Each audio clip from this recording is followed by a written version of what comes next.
nous allons tracer un carré. Un carré, c'est vraiment le quadrilatère particulier par excellence, puisque c'est d'abord un parallélogramme. Ces diagonales se coupent en leur milieu, et vous verrez ces côtés sont 2 à 2 parallèles. C'est aussi un losange, puisque tous ses côtés ont la même longueur, et c'est aussi un rectangle, puisqu'il a aussi les 4 angles droits. En fait, le carré cumule toutes les propriétés du parallélogramme, du losange et du rectangle. Alors, on va commencer par faire une figure à main levée.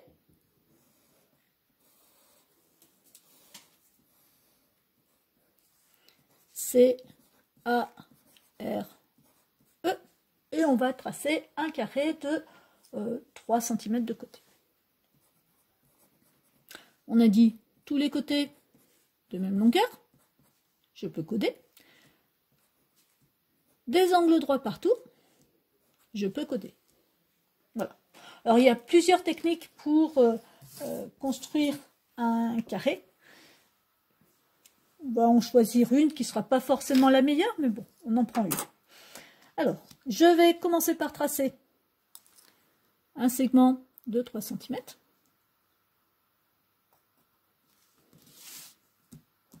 ER.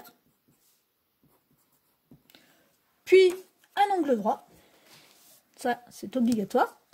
Donc ici, je vais placer le côté de mon équerre sur ER et me déplacer jusqu'à rencontrer le point E, pardon.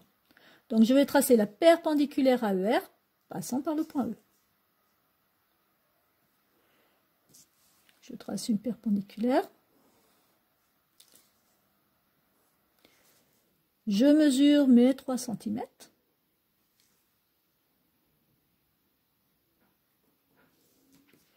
J'obtiens mon point C. Et là, plusieurs choix possibles. Soit je retrace une perpendiculaire ici et une perpendiculaire ici. Donc je fais tout avec l'équerre. Soit je termine avec le compas. Et donc, du coup, je vais ouvrir mon compas de 3 cm. Je prends ma longueur. Et je vais tracer un arc de cercle de centre R et de rayon 3 cm. Et je vais tracer un arc de cercle de centre C et de rayon 3 cm. J'utilise les propriétés des 4 côtés de même longueur.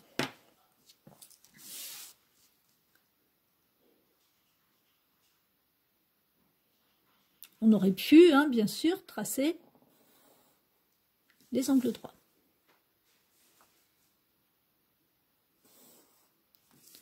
J'obtiens mon point A. Voilà. Donc, j'ai mes angles droits ici. J'ai mes côtés de même longueur. Et donc, sur les diagonales, je vais avoir d'abord une propriété du parallélogramme, à savoir les diagonales se coupent en leur milieu, mais aussi la propriété du rectangle, à savoir que mes diagonales ont la même longueur, ce qui veut dire que tous mes petits bouts ici ont la même longueur. Et enfin, la propriété du losange, à savoir un angle droit.